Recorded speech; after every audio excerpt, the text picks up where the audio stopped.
যাদের ঘরে 1971, 1990, July August 3টি টপি আমাদের ঘরে রয়েছে। স্থানীয় সরকার প্রতিমন্ত্রী মীর শাহ আলমকে ঘিরে সাম্প্রতিক সময়ে বগুড়ায় যে বিতর্ক দানা বেঁধেছে তার রাজনীতির মাঠে নতুন আলোচনার জন্ম দিয়েছে। স্থানীয় সরকার প্রতিমন্ত্রী মীর শাহ আলম জনাব, ওনার এলাকার দুটো উপজেলায় মীর বাড়ি বংশের নামে একটা ইউনিয়নের নাম করা হয়েছে। দিগন্ত এবং সীমান্ত দুই সন্তানের নামে দুইটা ইউনিয়নের নাম করা হয়েছে। ক্ষমতার কেন্দ্রে থাকা একজন দায়িত্বশীল ব্যক্তির বিরুদ্ধে যেভাবে একের পর এক প্রশ্ন উঠছে তা জনমনে গভীর উদ্বেগের সৃষ্টি করেছে। স্থানীয় প্রশাসন ও রাজনৈতিক অঙ্গনের টানাপোড়েন এখন অনেক বেশি স্পষ্ট হয়ে উঠেছে।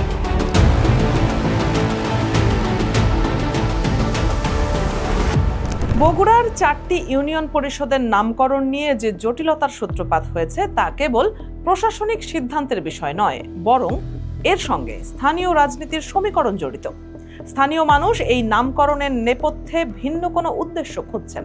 মীর শাহ আলমের দুই সন্তানের নাম সীমান্ত আর দিগন্ত, তার সন্তানের নামে নামকরণ হবে, এটা তো ঠিক না একটা ইউনিয়ন।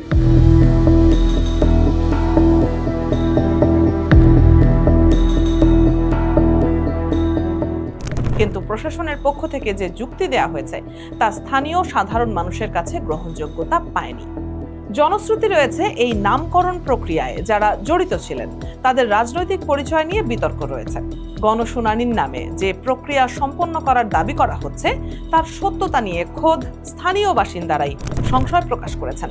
অনেকে বলছেন তারা জানেনই না কখন কিভাবে এই পরিবর্তন আনা হলো। আমার যদি টেনশন থাকতো সন্তানের নামে করার, তাহলে তো আমি ইউনিয়নের নাম প্রশাসনকে বলতাম যে রাখেন মীর সীমান্ত, না হলে মীর দিগন্ত। এই পুরো প্রক্রিয়ায় স্থানীয় সরকার প্রতিমন্ত্রী শাহ আলমের নাম জড়িয়ে পড়ায় বিষয়টি জাতীয় পর্যায়ে আলোচনার খোরাক যোগাচ্ছে। তিনি যদিও এসব অভিযোগকে ষড়যন্ত্র হিসেবে দেখছেন, তবুও পরিস্থিতি তাকে কাঠগড়ায় দাঁড় করিয়েছে। উন্নয়নের দোহাই দিয়ে যে বিতর্কিত পদক্ষেপ নেওয়া হয়েছে তা জনমনে অসন্তোষই তৈরি করেছে। স্থানীয় প্রশাসন এবং জনগণের শুনানিতে সেই ইউনিয়নের নাম রেখেছে দিগন্ত ইউনিয়ন। আমার যদি টেনশন থাকতো সন্তানের নামে করার, তাহলে তো আমি ইউনিয়নের নাম প্রশাসনকে বলতাম যে রাখেন মীর সীমান্ত, না হলে মীর দিগন্ত। কিন্তু নামের আগে তো মীর নাই, মাননীয় স্পিকার। এরই মধ্যে স্থানীয় সাংবাদিকদের বিরুদ্ধে মামলার বিষয়টি উত্তাপ আরও বাড়িয়ে দিয়েছে।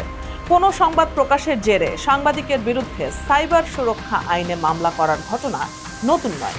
তবে বগুড়ার এই ঘটনাটি সংবাদপত্রের স্বাধীনতার উপর বাড়তি চাপ সৃষ্টি করেছে বলে বিশ্লেষকেরা মনে করছেন।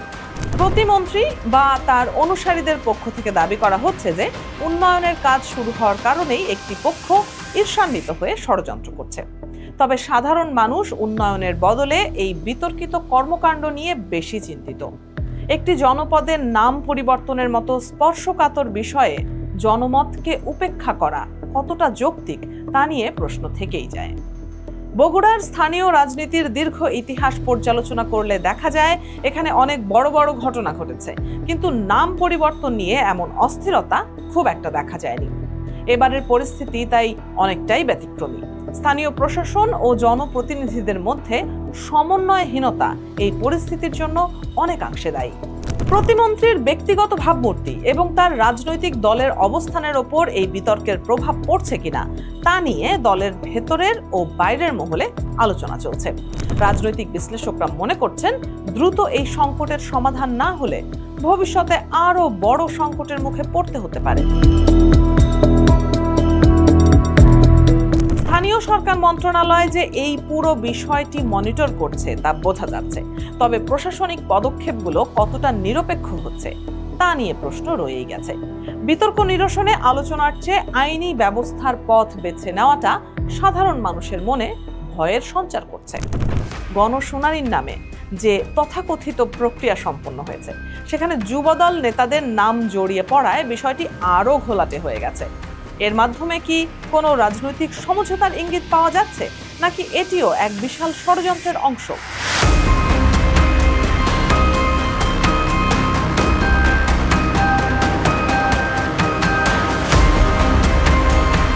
সাধারণ মানুষ এখন এই উত্তর খুঁজছে। সাংবাদিকদের বিরুদ্ধে মামলা করার বিষয়টি স্থানীয় গণমাধ্যম কর্মীদের মধ্যে ব্যাপক প্রতিক্রিয়া সৃষ্টি করেছে। তারা বলছেন সত্য উদ্ঘাটন করা তাদের কাজ, আর এই কাজ করতে গিয়ে মামলার শিকার হওয়া দুঃখজনক। এই ঘটনা স্থানীয় পর্যায়ে তথ্যের প্রবাহকে বাধাগ্রস্ত করবে বলে অনেকেই মনে করছেন। প্রতিমন্ত্রী শাহে আলমের মন্তব্য অনুযায়ী তিনি কোনো ধরনের চাপের কাছে নতি স্বীকার করতে রাজি নন। তিনি বিষয়টিকে উন্নয়নের অগ্রযাত্রা থামিয়ে দেওয়ার একটি অপচেষ্টা হিসেবে অভিহিত করেছেন। তার এই দৃঢ় অবস্থান কি শেষ পর্যন্ত টিকবে, নাকি পরিস্থিতি তাকে নমনীয় হতে বাধ্য করবে, তা দেখার অপেক্ষায় সবাই। বগুড়ার সাধারণ মানুষ চায় উন্নয়নের নামে কোনো চাপিয়ে দেওয়া সিদ্ধান্ত নয়, বরং তাদের মতামতকে গুরুত্ব দেয়া হোক। দীর্ঘদিনের ঐতিহ্য ও আবেগ জড়িত থাকা ইউনিয়নগুলোর নাম পরিবর্তনের ক্ষেত্রে কোনো তাড়াহুড়ো না করে বরং সব পক্ষের সাথে আলোচনা করা উচিত ছিল। প্রশাসনের পক্ষ থেকে দাবি করা হচ্ছে সবকিছু আইন মেনেই হয়েছে, কিন্তু আইনের প্রয়োগ যদি মানুষের অনুভূতির বিরুদ্ধে যায় তবে সেই আইন নিয়ে জনমনে বিতর্ক হওয়াটাই স্বাভাবিক। বর্তমান পরিস্থিতিতে এই বিতর্ক এখন একটি বড় সংকটে পরিণত হয়েছে। এই ঘটনায় স্থানীয় সরকার মন্ত্রণালয়ের হস্তক্ষেপ কতটা ফলপ্রসূ হবে তা এখনো অস্পষ্ট। স্থানীয় জনপ্রতিনিধিদের দায়িত্বশীল আচরণ এবং স্বচ্ছতা নিশ্চিত করা না গেলে এমন বিতর্ক ভবিষ্যতে আরও বাড়বে। সাধারণ মানুষ এখন চায় একটি স্বচ্ছ এবং জবাবদিহিমূলক শাসন ব্যবস্থা। রাজনৈতিক দলের নীতি নির্ধারকদের বিষয়টি গভীরভাবে পর্যবেক্ষণ করা প্রয়োজন। দলের ভাবমূর্তি রক্ষার খাতিরে হলেও এই ধরনের বিতর্কিত কাজ থেকে বিরত থাকা জরুরি। মীর শাহে আলমের বিরুদ্ধে ওঠা এই অভিযোগগুলোর একটি নিরপেক্ষ তদন্ত হওয়া দরকার বলে মনে করছেন সচেতন নাগরিকেরা। বগুড়ার রাজনীতির এই অস্থিরতা কেবল একটি জেলা বা কয়েকটি ইউনিয়ন পরিষদের মধ্যে সীমাবদ্ধ নেই। এর ঢেউ এখন জাতীয় রাজনীতির পরিমণ্ডলেও অনুভূত হচ্ছে। ক্ষমতার চর্চায় যখন জনমত উপেক্ষা করা হয় তখন তার ফলাফল সবসময় ইতিবাচক হয় না।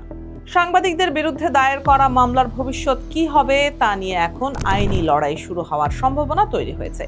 এই লড়াই কেবল সাংবাদিকদের নয়, বরং পুরো গণমাধ্যম জগতের জন্য একটি বড় পরীক্ষার ক্ষেত্র হয়ে দাঁড়াতে পারে। স্বাধীন সাংবাদিকতা কি আজ হুমকির মুখে? সামাজিক যোগাযোগ মাধ্যমেও এই বিষয়টি নিয়ে ব্যাপক আলোচনা সমালোচনা চলছে। অনেকে প্রতিমন্ত্রীর সমালোচনা করছেন, আবার অনেকে দলের প্রতি আনুগত্য থেকে তাকে সমর্থন দিচ্ছেন।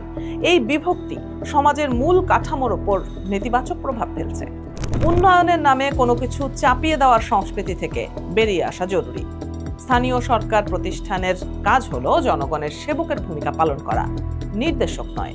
এই বিতর্কিত পরিস্থিতির সমাধান এখন সময়ের দাবি। বগুড়ার সাধারণ মানুষ শান্তি চায়। তারা চায় এমন সব উন্নয়নমূলক কাজ হোক যা তাদের জীবনযাত্রার মান উন্নত করবে। কোনো নাম পরিবর্তনের আবেগীয় বিতর্ক বা রাজনৈতিক হানাহানি নিয়ে নয়। প্রশাসন ও রাজনৈতিক নেতাদের এখনই সচেতন হতে হবে। শেষ পর্যন্ত এই বিতর্ক কোথায় গিয়ে থামবে তা এখন সময়ের হাতে। তবে এটি নিশ্চিত, এই পুরো ঘটনাটি স্থানীয় পর্যায়ে গণতন্ত্রের চর্চা ও উন্নয়নের অগ্রযাত্রার পথে একটি বড় চ্যালেঞ্জ হয়ে দাঁড়িয়েছে।